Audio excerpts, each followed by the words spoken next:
जो बात दिल से उठती है वो भाव है। शिव मेरे गुरु हैं, ये बात अगर दिल से उठती है तो ये भाव है, अगर दिमाग से उठती है तो ये विचार है। जब तक भाव में नहीं जाएगी ये बात, कहा ही जाता है कि आध्यात्म की किसी भी गाड़ी का पेट्रोल भाव होता। शास्त्र हमारे कहते ही हैं, भावेन लभते देवता भावेन देव दर्शनम। शास्त्र कहते हैं भारत के कि भाव से देवता मिलते हैं, भाव से देवताओं का दर्शन होता है। तो आध्यात्म की कोई गाड़ी का पेट्रोल भाव ही है, विचार नहीं। शिव मेरे गुरु हैं, ये विचार रिजल्ट नहीं देगा, लेकिन जब मन में बैठ जाएगी बात कि शिव मेरे गुरु हैं, मेरा गुरु है, वो रिजल्ट आने लगेगा। नेक्स्ट जिज्ञासा नहीं है, एक निवेदन है।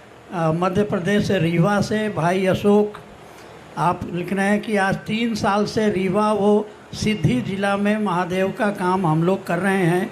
एक तरफ से शिव को गुरु मान रहे हैं और एक तरफ से लोग छोड़ रहे हैं। हम लोग आशीर्वाद लेने आए हैं कि रीवा व सिद्धि में महादेव का काम बढ़े। साहब आशीर्वाद। एक तरफ से लोग मान रहे हैं, एक तरफ से छोड़ रहे हैं। मैं महादेव का काम 40 साल से कर रहा हूं। महादेव कराना है, हम कल करेंगे। कितने आए कितने गए। अंग्रेजी में एक कविता है, मेन में come and may go, main मे गो। लोग आते हैं जाते हैं, but I go on for ever. मैं जाता हूं तो हमेशा के लिए जाता हूं। तो किसकी चिंता करोगे, कौन आया कौन गया। महादेव की दया जिस पर हुई वो रहेगा। हैं लोग कि नहीं मेरे साथ। मैं इनका विद्यार्थी था कॉलेज का 67 में। यही मंडल जी पढ़ रहे हैं जिज्ञासा। इनको मैं ज़बरदस्ती, उस समय शिव गुरु नहीं थे मेरे, ज़बरदस्ती एक दिन शमशान ले जाता था और दूसरे दिन कब्रिस्तान ले जाता था। 1 साल कंटिन्यूअस। जबकि मेरे प्रोफेसर लेक्चरर थे, मैं विद्यार्थी था इनका फर्स्ट ईयर का। इनको मैं ही पकड़ के ले जाता, चलिए मसान। तो जिसको टिकना है वो टिकते ही हैं, जिसको नहीं टिकना है उसको कितना टिकाओगे। हाँ, महादेव से दया जरूर मांगो कि सभी टिकें, सभी रह जाएं, कोई छूटे नहीं, कोई टूटे नहीं। कोशिश तो हम लोग यही होनी चाहिए। करो, आगे बढ़ो। भाई मनोज सिंह है सूरत से। क्या शिव को गुरु बनाने के उपरांत भी पारंपरिक गुरु दीक्षा लेना आवश्यक है? किसी भी अनुष्ठान या मुहूर्त में लोगों द्वारा पारंपरिक दीक्षा द्वारा शरीरधारी गुरु द्वारा गुरुमुख होने का दबाव बनाया जाता है। भाई मेरे भी बिया में बनाया था। आप यही नहीं कह रहे हैं, कोई सब अनुष्ठान करने के पहले पंडित मैंने कहा जाता है कि आपके गुरु कौन है। मेरी शादी स्टेट में है, चली गई पत्नी मेरी शादी में भी यही हुआ था। स्टेट का पंडित था, पंडित जी थे बेचारे, मर गए, कहा हम था। बोले आपके गुरु बउआ जी कौन है? तो हमारी तो बोली तो भाई सिवान वाली थोड़ी खराब है। हमने कहा कोई साला मेरा गुरु नहीं है। तो लोग बका गया कि लड़का है ब्याह के मंडप पर बैठा हुआ, कहता है कोई साला मेरा गुरु नहीं है। तब मेरी पत्नी से पूछा, उसमें पत्नी हुई नहीं थी, वो होने वाली थी 2 घंटे के बाद। पत्नी से पूछा कि आपके गुरु कौन है? बोले कोई नहीं। तो पंडित जी बोले कि चलिए शिव को गुरु मान लीजिए। हम कहा मैं नहीं मानूंगा। पत्नी ने कहा हम मान लेंगे। इसीलिए बाद में कहती थी कि आपसे हम सीनियर हैं। हम कहा तुम ब्याह करने के लालच में मानी हो, हम लालच में नहीं माने। हाँ, तो हम बिना गुरुए के ब्याह कर लिया, तुम इसी की चिंता में पड़े हो जी। बट इससे बड़ा कोई अनुष्ठान होता है ब्याह से ज़्यादा बड़ा? मस्ती करो, कहो कि शिव मेरे गुरु हैं, दीक्षा की क्या जरूरत है? गुरु की दया ही दीक्षा होती है। दीक्षा का मानी समझते हो यार जी? एक कई लोगों की ये जिज्ञासा है, जिसमें मुंबई कल्याण से हैं भाई सुनील मौर्य। तो शिव को गुरु बनाने के बाद भी कठिनाइयाँ पीछा नहीं छोड़ रही, इसकी क्या वजह हो सकती है? एक तो आप नमः शिवाय अगर ठीक से करते हैं, 108 बार अगर माला पर करते हैं, माला 108 की होती ही है, या टुकड़े टुकड़े में सांस पर नमः शिवाय से अपने गुरु को प्रणाम करते हैं तो बाधाएं कम हो जाएंगी, कठिनाइयां कम हो जाएंगी। नमः शिवाय आपके कष्टों को कम करने की का बहुत सुंदर मेडिसिन है, औषधि है वो, उसको करिए।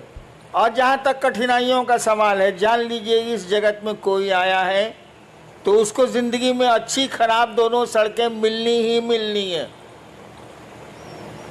कोई उपाय नहीं है।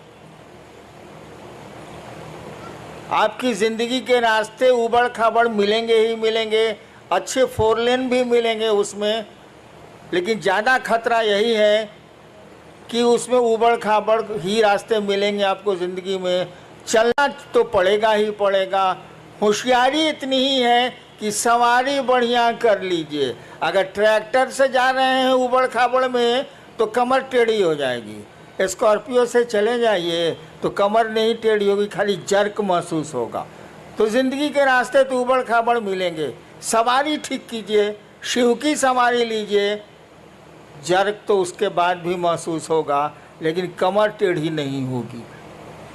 रास्ते नहीं बदले जा सकते, सवारियां बदली जा सकती हैं। शिव की सवारी ले लो, शिव यान ले लो, यान माने सवारी, शिव यान ले लो, वायुयान, शिव यान ले लो, निकलते चलो निकलते चलो। थोड़ा बहुत तो जर्क लगता ही लगता है, अच्छी सड़क मिलेगी तो नहीं लगेगी। जीवन में कठिनाइयाँ आएंगी ही आएंगी। धरती पर जो भी आया है आज तक परेशानियों में रहा है वो, और उसमें उसने काम किए हैं। पहाड़ों पर वो चढ़ते हैं जिनको चढ़ना होता है, नहीं तो सीढ़ियां भी पहाड़ होती हैं। इंसान के लिए सीढ़ियां भी पहाड़ होती हैं। और कोई है जो एवरेस्ट पर भी चढ़ता है और जिसका नाम होता है शेरपा तेंजिंग, दुनिया जानती है उसको। और कुछ लोग मिलेंगे कि आपके घर नहीं आ सकेंगे, एक पहला मंजिल पर आपका रहने का है, बड़ी दिक्कत है। कुछ लोग सीढ़ियों को पहाड़ बनाते हैं, कुछ लोग पहाड़ को सीढ़ियाँ बनाते हैं। इसीलिए इन चीज़ों से नहीं घबराना है। परेशानियाँ हो आगे बढ़ो, शिव की ओर बढ़ो, तभी मज़ा है, तभी किसी रिजल्ट का मज़ा है, नहीं तो कुछ मज़ा वजह नहीं। चलना चाहिए क्या? आयोजक गण क्या मुझको अनुमति देंगे? चलिए भाई, सूरत का ये शिव गुरु महोत्सव, बैठिए आप लोग। एक मेरी दिल की इच्छा बताता हूं आपको,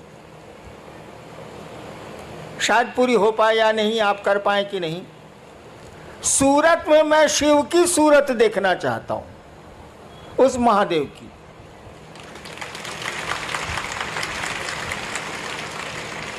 जैसे सोमनाथ है ना, सूरत में भी मैं शिव की सूरत देखना चाहता हूँ, लोगों के दिलों में शिव को देखना चाहता हूँ।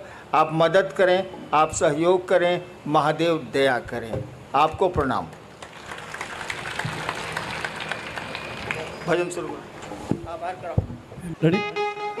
सगर